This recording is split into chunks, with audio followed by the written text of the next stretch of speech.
Everyone, welcome to our channel বলে আজকে ভিডিওটা শুরু করছি একটু রাত্রিবেলাতে। কারণ আজকে আমরা কিছু অসহায় মানুষদের পাশে থাকার চিন্তাভাবনা নিয়ে এখন রাত্রি 11টা বাজতে যায় বেরোচ্ছি।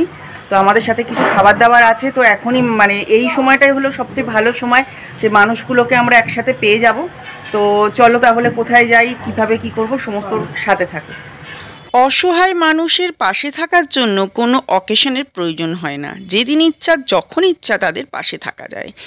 বৃষ্টির মধ্যেই আমরা বাড়ি থেকে টোটো করে বেরিয়ে পড়েছিলাম, চলে গিয়েছিলাম স্টেশনে। নিম্নচাপের জন্য মুষলধারে বৃষ্টি হচ্ছিল, তাই ভিডিওটা খুব ভালো করে করতে পারিনি। যতটুকুনি পেরেছি তোমাদের সাথে শেয়ার করেছি। যদি ভালো লাগে লাইক কমেন্ট শেয়ার করে পাশে থেকো। ভালো থেকো সবাই।